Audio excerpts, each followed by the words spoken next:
watching news now on TV360 Nigeria. I am Fidelia Agunja. The Nigerian army says its troops have repelled an attack by Boko Haram militants in Borno State. The army also confirmed 2 civilians were injured when the insurgents attacked Mamanti village along Damboa Road and the state capital, Maiduguri.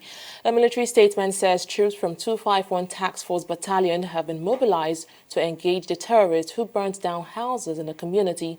The troops are currently parading the area in search of the terrorists. Meanwhile, President Muhammadu Buhari has restated his commitment to ensuring Nigeria remains one united country. Buhari reaffirmed this commitment at the launch of the Buhari Unity Band in Abuja. Tunji Oye has the rest of the story.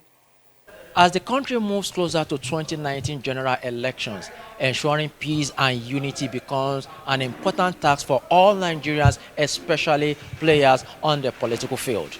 A non-governmental organization, the Good Governance Ambassadors of Nigeria, GOGAN, has taken on the responsibility of campaigning for the unity and peace of Nigeria. The organization, in pursuit of good governance and national unity, is here at the Presidential Villa to launch the Buhari Unity Band.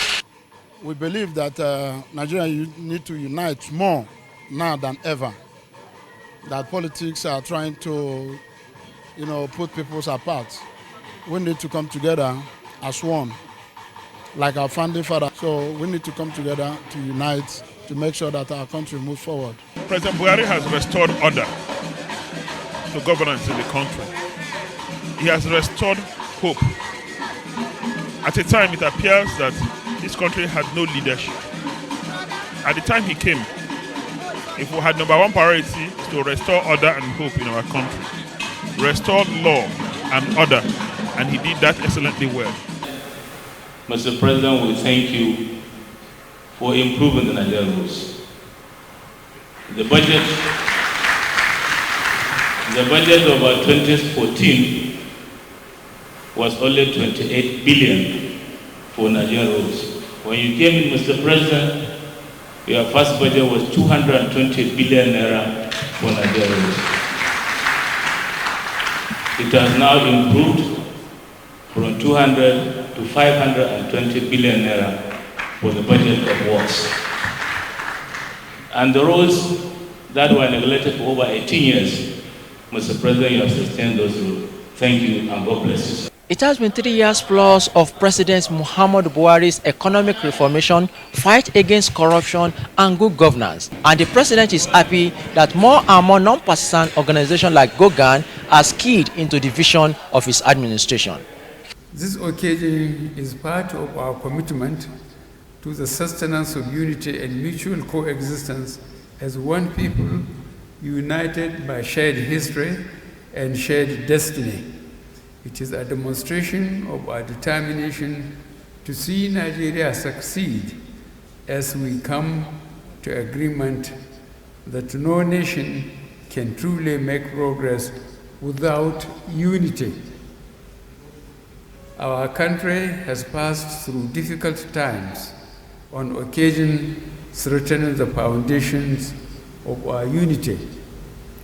But with the help of God, we have always emerged from each crisis stronger. The Buhari Unity Band is a visual and token symbol of our resolve to live in unity as one and to preach the message of unity wherever we live. The president promised to uphold the unity and oneness of Nigeria before, during, and after the elections, while also calling on politicians to play by the rule. The Unity Band is to serve as a reminder to all Nigerians that peace and unity is important for the progress of the country. From the State House in Abuja, Tunji Oye, TV360 News. After the launch of the Unity Band, Buhari then held a closed-door meeting with the president of Guinea-Bissau, Jose Mario Vaz, at the Presidential Villa in Abuja. At the end of the meeting, Vaz told journalists that he came to seek advice from President Buhari concerning the postponed elections in Guinea-Bissau. He says the meeting was fruitful and he is encouraged by the counseling he received. Buhari returned to Nigeria on Wednesday after attending a peace summit in France. The national chairman of the All Progressives Congress, Adams Oshiomhole, is threatening to sue Senate President Bukola Saraki if he fails to provide evidence to back his allegations against him. Saraki had accused the former Edo State governor of receiving bribes to influence the decision of the National Working Committee in the recent APC primaries. He further urged the APC chairman to resign, but Oshiomhole described the attack on him by the Senate president as unwarranted, pathetic and irresponsible. He says Saraki has no moral grounds to call for his resignation as national chairman of the APC.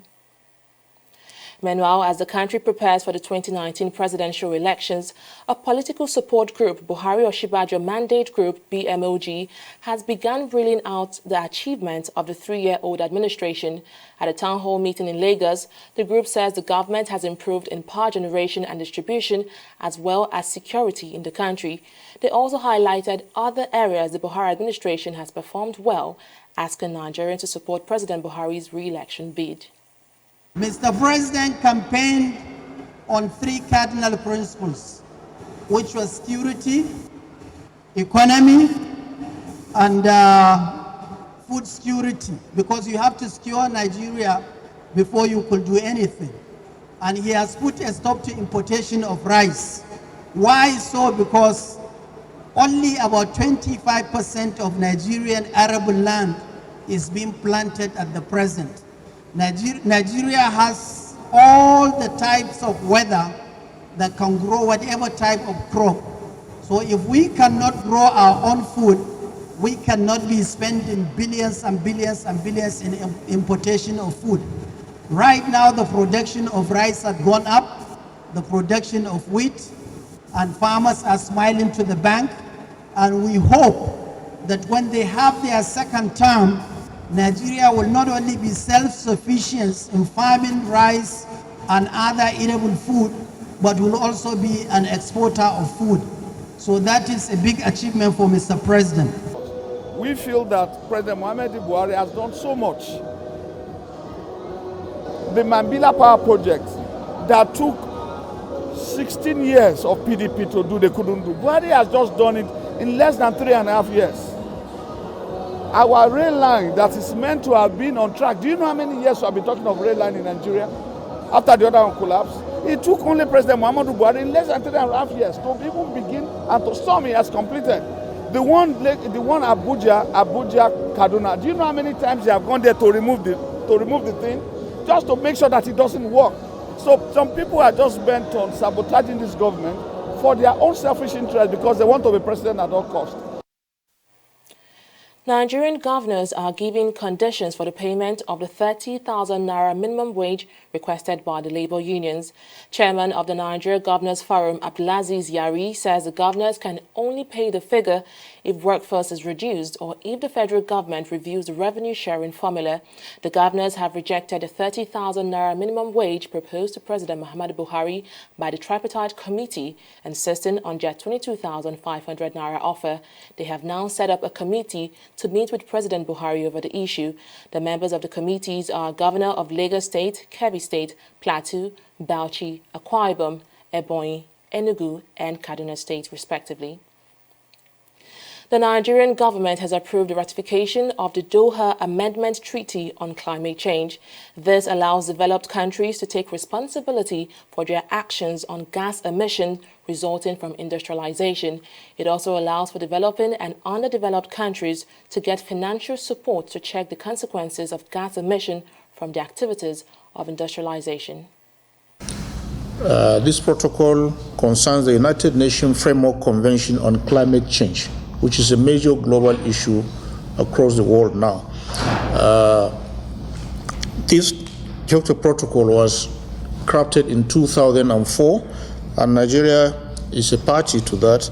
And the initial period of commitment of the Kyoto Protocol was from 2008 to 2012. And after that, the new segment now is from 2013 to 2020. The essence of this protocol is to commit advanced countries or developed countries that are mostly industrialized and are at the forefront of production of emissions, gaseous emission, which is harmful to the environment, which is leading to climate change and therefore causing global problems environmentally. Well, they emit more than we, the developing nations. That's why the world came together to look at this issue and to ensure that the developed nations are compelled to take responsibility for their actions. So the Doha amendment to the protocol is essentially to get developed nations who are industrialized, who are leading in the production of gaseous materials into the atmosphere, to take responsibility and to assist countries like Nigeria who are developing and who are not producing any emissions significantly but are suffering the consequences. News Now, we'll be back after this break. Don't go away. In the last 3 years, we have built a multi-purpose center, which is the envy of all in our constituency. And I can tell you that the people who are living there are already enjoying it. Guy, do you think what this man just said is true? See, I seriously doubt. I'm sure it's one of those their silly lies. Wait, do you know there's a way to find out if these things he's saying is true or not?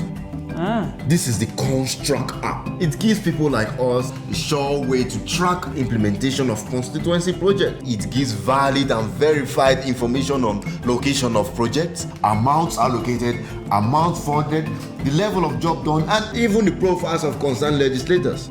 You and I can post directly on this app. Are you serious? This is the Go-To app if you want to know how our Commonwealth is being expanded by the government. Wow. Let's even see if what this man said is true. Show me. The Construct app is developed by Other People Nigeria with support from USAID and is available on both Google Play Store and Apple Store. And it's true. Of course, I told you.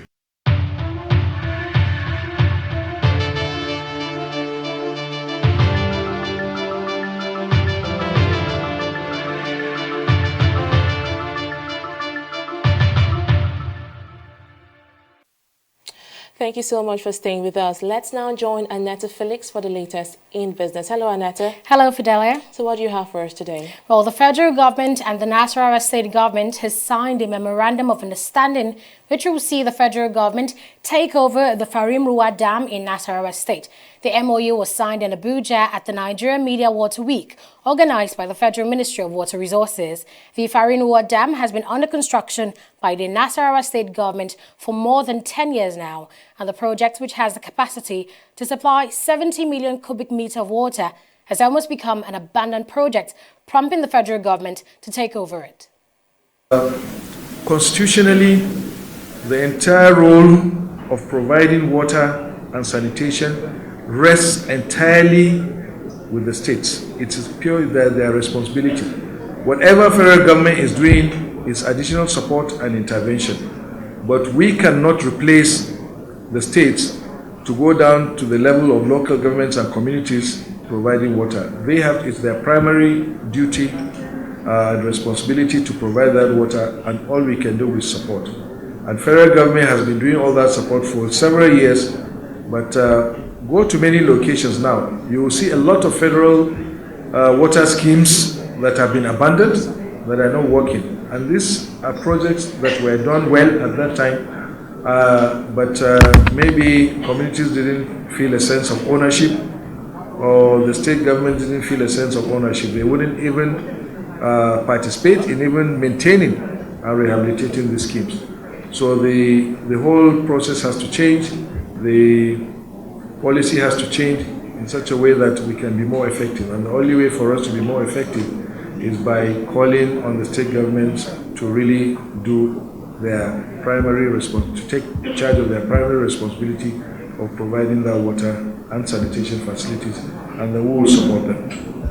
The issue about water, we know how valuable, how fundamental it is. And for us to have the federal government patting us on the back, supporting us and taking over this project, and given the pedigree of this federal administration and the best practice, especially in the Federal Minister of Water Resources, I can say Nasarawa State is very, very lucky that this project is going to be taken over by the federal government, in which case it will have multifarious benefits to the people of Nasarawa State. One, as provision for potable water. Two, it will enhance irrigation and farming, which will encourage the people and also to support Mr. President diversification in promoting the economy.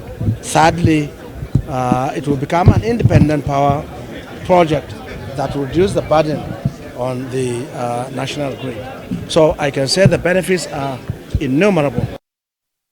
The Nigerian government has announced the issuance of $2.86 billion aggregate triple bond series under its global medium-term note.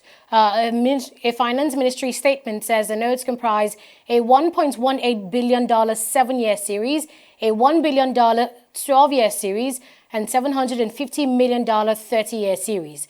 Details of the issue show the 7-year series will bear interest at a rate of 7.625%, while the 12-year series will bear interest at a rate of 8.755%, and the 30-year series will bear interest at a rate of 9.25%. The offering attracted significant interest from leading global institutional investors with a peak combined order book of over $9.5 billion. Well, after this break, we'll return with a stock market review. Do stay with us.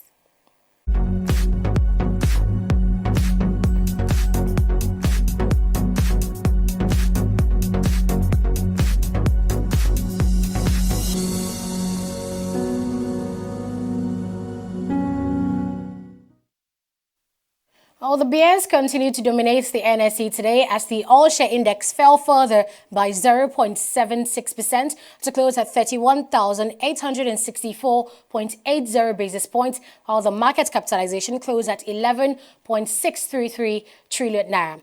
Now, leading 21 losers today is the consumer goods sector, international breweries, followed by Guarantee Trust Bank, Mobile, and Zenith Bank, which declined in share price by 9.99%, 6.59%, 0.66%, and 3.12%, respectively. Conversely, Nestle, Nigerian Breweries, Cement Company of Northern Nigeria, and Unity Bank leads 23 gainers on the Nigerian stock market today. At Nestle surpassed 10 other food and beverage companies, including Pepsi, Coca-Cola, and Unilever, and was ranked highest on the first ever Access to Nutrition Index for the policies, practices, and products of the company. So such ratings could have influenced investor trading today for Nestle Nigeria PLC. And the banking sector makes the most trades today.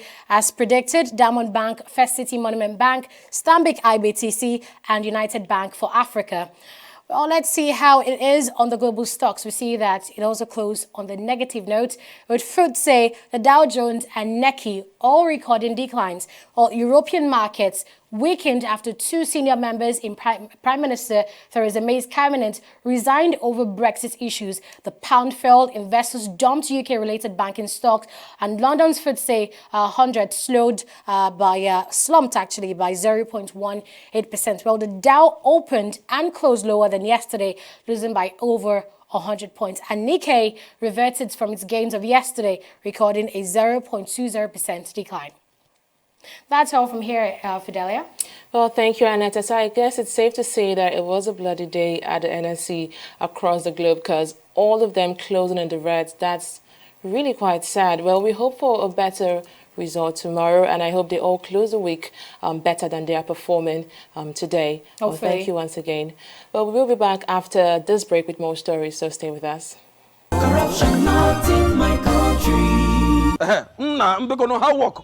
Oh, correct, Oga. What is it that you are doing? Oga, they command the part now. Make we go sell for. Oga, na correct kuza be this o. Oga Titus and him boys them. They do am. They will command the original parts, sell them, make plenty kuza. No wonder our customers bring the generator back to our workshop because they bad. And not because of stuff. Now because they overuse the generator. Plus say NEPA no they give them electricity. Before I open my eye, Makachuku look at my talk in the heaven. Replace this original generator parts back inside this generator of my customer. In short, before una do am, frog jump. One, frog jump. 1, 2, 1.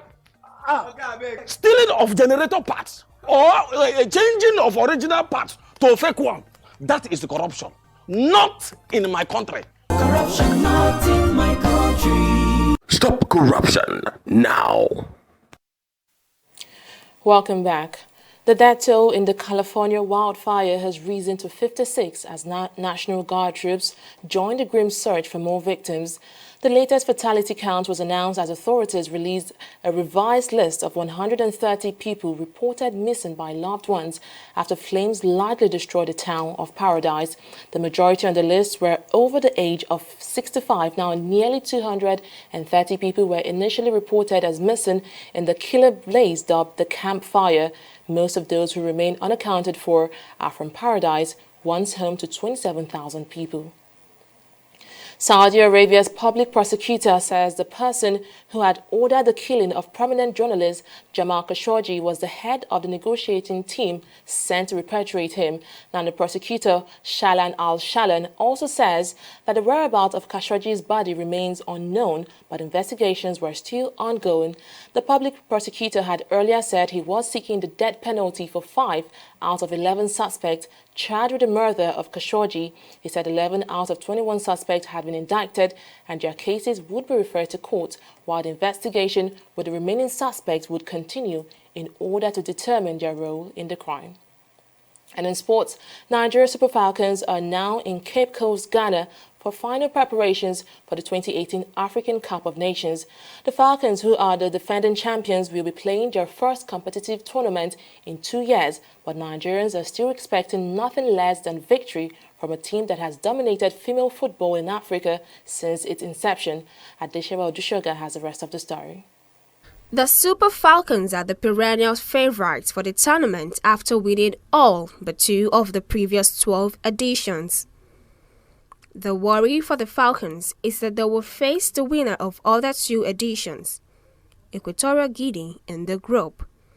The Falcons will also face arch rivals, South Africa, in the group stage.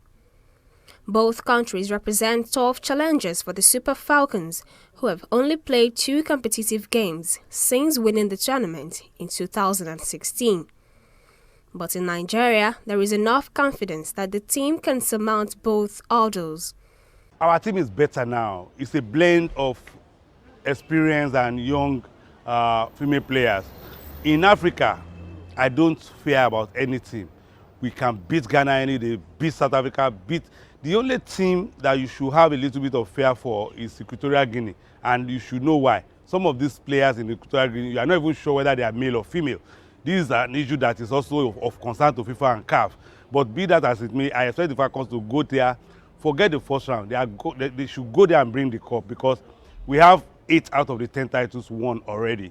So we are the team to beat, actually, whether they play it in Nigeria or anywhere. So we shouldn't have fear about our team. Anything less than victory, anything less than bringing the trophy to Nigeria, the girls should be disbanded, if you ask. For coach Thomas Denabai, the 2018 Africa Cup of Nations is his biggest test yet. This is his first job on African soil, and the former Sweden coach will be expected to give a good impression. The man is bringing a new dimension entirely. My assessment will start with this competition. I want to see how they will play. I want to see how they will react. I want to see their off-the-ball movements.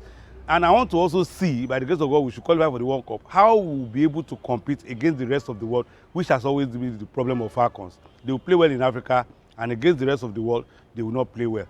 Let's see if we can take us to the real next level, which is to go outside and challenge other top teams in the world. I'll write him off. We'll judge him after the African Women Cup of Nations. His first match in charge of the Super Falcons, it was walloped 8-0. I don't think Florissa Magwin was ever walloped 8-0, even in a dress rehearsal. But I won't judge him based on the match between France and Nigeria. After African Cup of Nations, Africa Women Cup of Nations, we'll judge Thomas Denabai. We have this mindset here in Nigeria that the foreign coaches are always better than the home-based coaches. So let's see what this foreign coach can do with the Super Falcons. The tournament begins on November 17 with host Ghana playing Algeria. Defending champions Nigeria opened their account on November 18 against South Africa before further group games against Zambia and Equatorial Guinea. Adeshewa Odushoga, TV360, Nigeria. Well, as the Falcons prepare for the 2018 AFCON, their male counterparts will be seeking to book their place in the African Cup of Nations for the first time in 6 years. The Super Eagles will play South Africa on Saturday, needing just a point to qualify for the 2019 tournament in Cameroon. Well, this next report has the rest of the story. The Super Eagles will go into the game on the back of 3 consecutive victories that has propelled them to the top of the table. The upturn in form give the Eagles an edge over their opponent, who ran out 2-0 winners in the reverse fixture last July.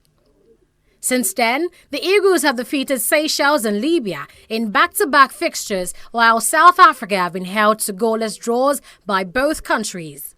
The result of the 6 games put the Super Eagles in the driving seat for qualification, and they need just one more point to book a place in the 2019 African Cup.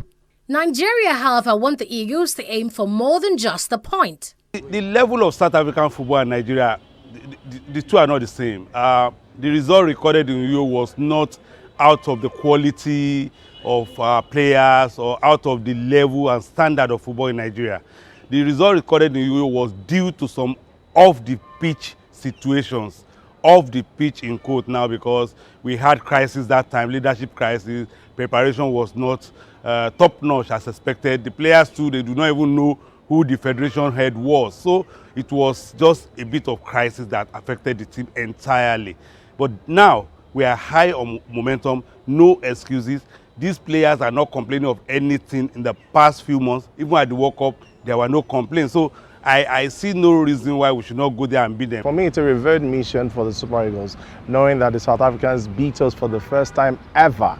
I know that these boys will go all out for victory. Yes, we're leading the table right now, we're on top of the table, but it goes beyond who's on top of the table. It's eternal rivalry between Nigeria and South Africa. We know that most of our players are in form. There was Simon, Wilfred Ndidi, Trust Ekong, Enyo Yekuru. So these guys have nothing but to deliver on the day they play against South Africa. The Nigerian team is battling with injuries and suspensions. First choice keeper Francis Uzoho and striker Odion Igalo are both ruled out to injury, while defense midfielder Wilfred Ndidi is suspended. But you know, if you have an average goalkeeper, if your defense line is good, you shouldn't worry about the goalkeeping problem. If you have a very good defense, your defense will make up for your goalkeeper. So we shouldn't panic about goalkeeping. What we should be worried about is those who will play up front, the person that will replace Igalo, the person that will see half chance and bury it. Those should be our concerns, because even if they score 1 goal or score 2 goals, we should score 3 goals to make sure we actually outscore them to win. Okay, goalkeeping is not really our issue. It's not a problem. We were not confident about Uzoho, but with him we were winning matches. Before Francis Uzoho, we had the likes of Kali Keme, Vincent Iyama, Peter Rufai. Before them, there were players before them, and Super Eagles survived. Before Johnny Gallo, they had the likes of Brownie Deye, Emmanuel Menike, Rashidi Yekini. Who would have thought the Super Eagles would survive without the services of Rashidi Yekini? So, with or without Igalo, we should have someone suitable enough to replace him. And like I said, most of the players are in form, so others have to rise to the occasion and deliver with or without Igalo and Uzoho. If the Eagles secure a point, it will be the first time they are appearing at the Cup of Nations since victory in 2013. With an average of 25, Nigerians will be expecting a lot from the young team in the tournament scheduled for June-July 2019 in Cameroon. Annetta Felix, TV360, Lagos. Well, we most definitely wish the Eagles the very best in that clash. Well, on that note, we draw the curtains right here on News Now. But do follow us across social media and log on to our website at TV360 for more news updates and interesting programs. I am Fidelia Aguncha. Enjoy the rest of your day.